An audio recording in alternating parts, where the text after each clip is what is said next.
দিয়ে মেটে আলুর তরকারি করব। মাছটা দেশি মাছ, লবণ হলুদ মাখিয়ে নিয়ে মাছটা ভেজে নেবো। মশলা জিরের গুঁড়ো দিয়েছি, ধনে লঙ্কা আদা এটাই বাটা দেবো মাছটা।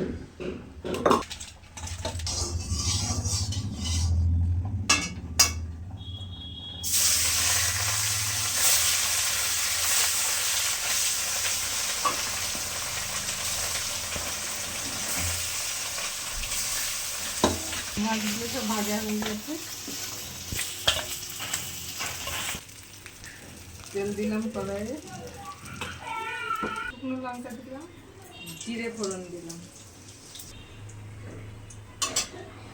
তেজপাতা দিলাম,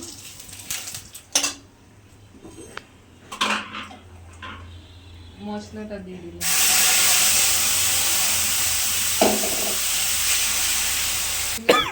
দিলাম হলুদ দিলাম, অল্প একটু চিনি দিলাম। কষানো হয়ে গেছে, এবার মেটে আলুগুলো দিয়ে দিলাম, আর একটু কষাবো মেটে আলুগুলো।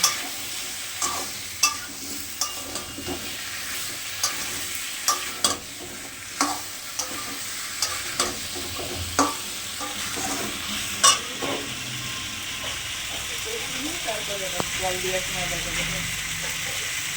হয়ে গেছে আলুগুলো, এবার জল দিয়ে দিলাম।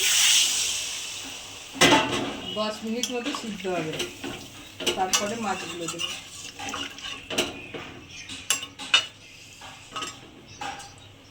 আলুগুলো সিদ্ধ হয়ে গেছে, এবার মাছগুলো দিয়ে দিলাম। মাছগুলো দিয়ে আর 5 মিনিট ফুটাবো।